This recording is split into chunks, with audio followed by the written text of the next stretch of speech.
Welcome to another episode of Dropping Emerald Gems. I'm your host, Angela T. Jackson, licensed therapist in the state of Tennessee and the face of the Jackson Impact Mental Health Solutions. Thank you so much for tuning in to this episode. I have a thought for you.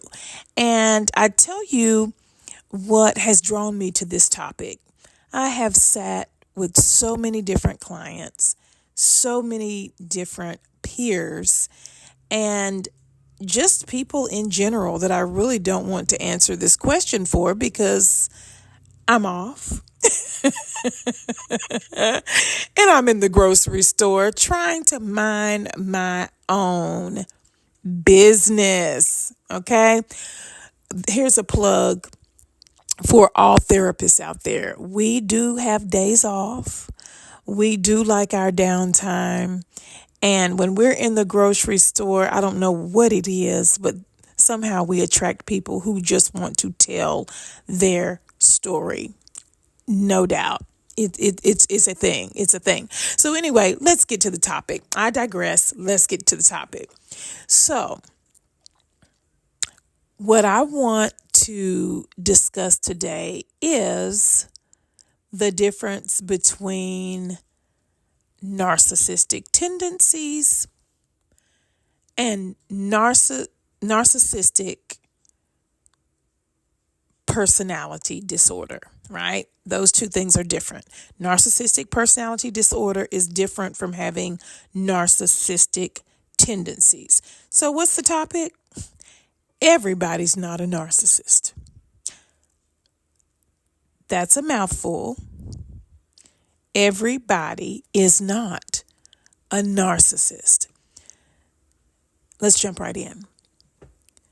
When you go on social media, there is a lot that you will see. There's a lot that you will hear about people who are being called a narcissist, or a partner who believes that the other partner is a narcissist. You may know of a situation where there is a child who believes that the parent is a narcissist. And let me be clear, I'm talking about an adult child or a young adult who believes that their parent is a narcissist, someone who can understand it. I'm not talking about children or adolescents right now. So there are a lot of people out there. There are a lot of therapists. There are a lot of professionals even who share what a narcissist is in support or in defense of those who are struggling or who are experiencing challenges with someone who is a narcissist. Okay.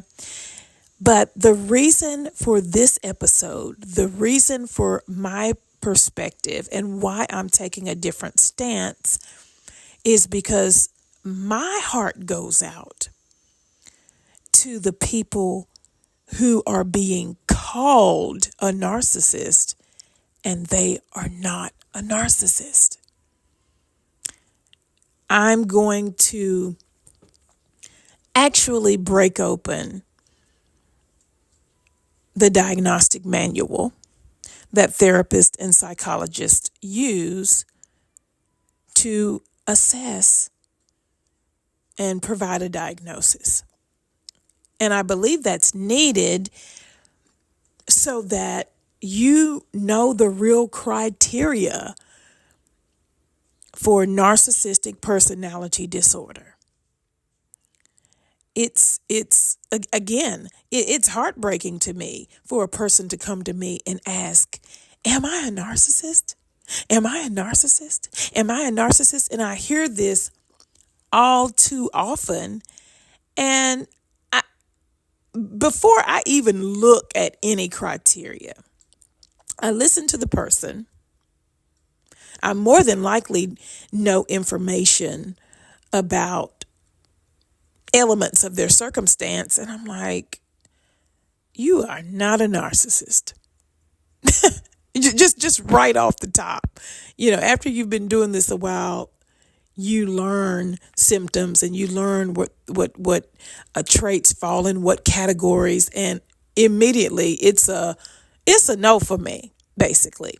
And I know I'm a little bit relaxed with this because it has been on my mind for quite some time. It's a no for me. And so when I hear someone point out another person as being a narcissist, it just gets me, because within the diagnostic manual, there are 9 specific criteria that are identified. There are 9. And to be diagnosed with narcissistic personality disorder, you or a person would have to meet 5 or more of those characteristics. A person would have to possess or demonstrate or behave in a certain manner that correlates with 5 or more of these features. So if you are dealing with a person who has 1 out of 9, basically what that means is that person is not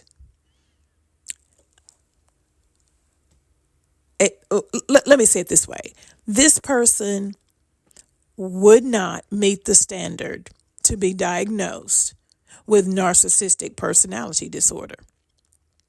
And I would be willing to say that this person is not a narcissist. If this person possesses 2 of the narcissistic traits, they're not a narcissist. If they possess 3, yes, I'm breaking it down. So, even a child would be able to understand this. If they possess only 3, they're not a narcissist. If they possess 4, probably not a narcissist, right? So if they possess 5 or more, 5 through 9 of the criteria that's identified in the DSM. And if you're unfamiliar with what the DSM is, it's the Diagnostic and Statistical Manual of Mental Health Disorders. So that would mean that person who possesses 4 or less has narcissistic tendencies. But stop calling that person a narcissist. Stop calling people a narcissist. It could potentially be something else. They could potentially be dealing with other challenges. They could potentially be dealing with other personality disorders. They could potentially be dealing with trauma responses. Maybe that's what you're seeing. Maybe it is a level of attachment. Maybe it's an anxious attachment. Maybe it's an avoidant attachment. Maybe it's a little bit of both.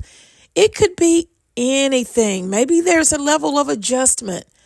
Stop calling people narcissists and you don't even know what would qualify, so to speak, what would put them in the category of a narcissist. Now, it may seem like I'm getting a little jazzy today. And again, I am, because when I look in someone's eyes and they're asking me to confirm whether or not their partner is correct, the only thing that I can do I can't give them my opinion, but what I can do is just be matter of fact. And the majority of the time, that means pulling out the diagnostic manual and sharing with them what the criteria would be for them to be considered a narcissist. And the majority of the time, it's maybe one or two features. So that lets me know that maybe, just maybe, some therapy is needed for the individual and as a couple. So let's shift over to the DSM. Now, let me be clear. Here's my disclaimer. I am a therapist. I'm not your therapist to all of the listeners. I am just sharing some information. Let's just make it come full circle. I'm just dropping emerald gems, okay?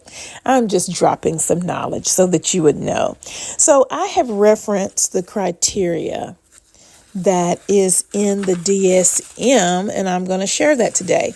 So there actually are 9 specific patterns. There are 9 different things that you would find under narcissistic personality disorder, the diagnostic criteria. So the first one is, if this person has a grandiose sense of self-importance, that means exaggerated achievements and talents, expects to be recognized as superior without commensurate achievement. That's one. Number 2, if a person is preoccupied with fantasies of unlimited success, power, brilliance, beauty, or ideal love. Is this person fixated on those things? Number 3, believes that he or she is, quote unquote, special and unique and can only be understood by or should associate with other special or high status people. We all may know someone who possesses that behavior. Does that mean they're a narcissist? Does that mean they could be diagnosed with narcissistic personality disorder? Or does that mean they have a narcissistic trait? Well, so far, we're on number 3, so it would be hard to tell.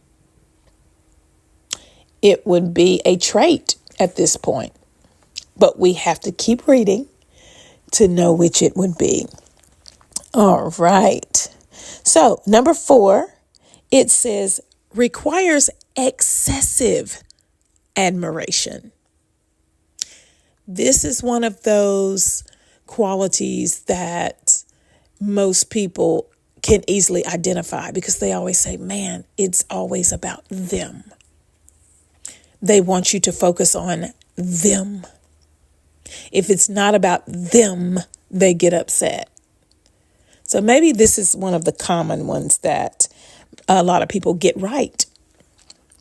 Number 5, has a sense of entitlement, unreasonable expectations of especially favorable treatment, and automatic compliance with his or her expectations.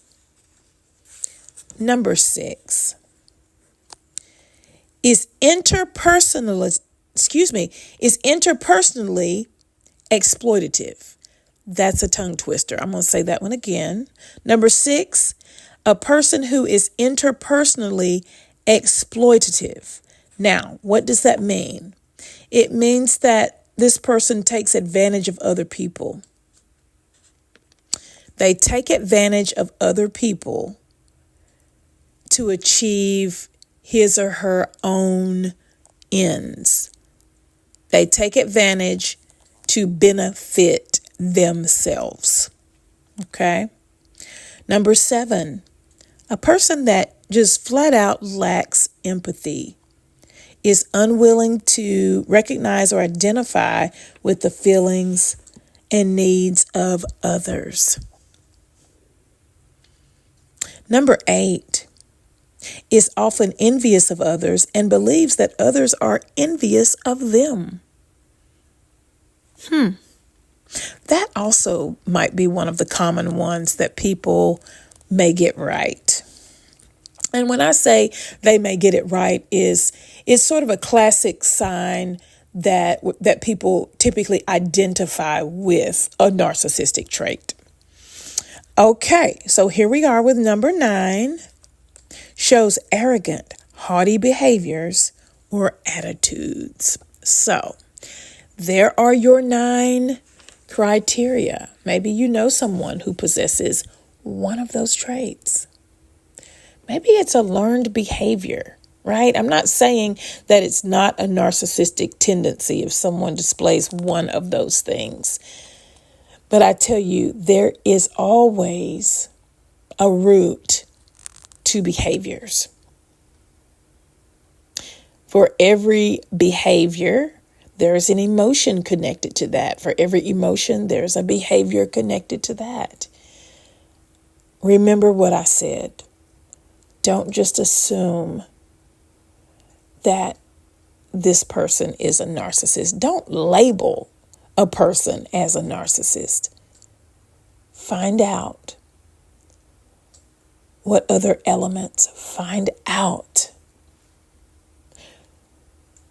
what other parts or whatever other possibilities could be factors in this person's behaviors. People can be affected by people, places, things, thoughts, and ideas. I want to I want to say it so bad. Leave these people alone. And here's a thought. Sometimes people act the way they do because of you. If you're the one that's calling someone a narcissist and they're not,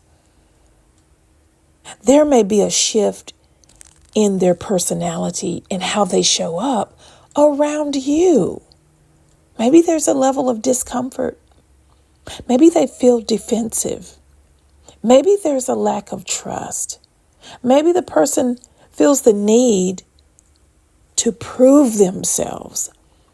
And so they want to show up as more. Maybe you don't acknowledge what good they do. And so they highlight maybe certain things that they have been successful at. Maybe certain areas where they have supported you. But it has not been acknowledged because there's a lack of empathy. Uh-oh. Sometimes the person that's calling you a narcissist, they just might be the ones that's the narcissist. Now, I know I crossed the line. Now I'm calling someone narcissistic, right? But you always have to watch that. A narcissist will not acknowledge that they're a narcissist. And the majority of the time, people who are being told that they're the problem are oftentimes not the problem. So I hope this was helpful to go through this. And I know a part of it was a little bit of a rant on my part, because again, this is just a heartfelt space for me. And it's a topic that not even just a topic, but the words themselves, the terms are highly overused and oftentimes used out of context. So I just wanted to hop on and share this for my third Thursday episode of Dropping Emerald Gems. Let me know what you think in the comments. like, share, follow, subscribe, all of these great things. And tune in for the next episode. There will be another bonus during the month of January, and also, of course, our regular third Thursday episode. Thank you so much for tuning in to Dropping Emerald Gems. You're in the place to learn all types of things regarding tips, tools, techniques that are going to benefit your mental health journey. Take care of yourself and each other. Talk soon.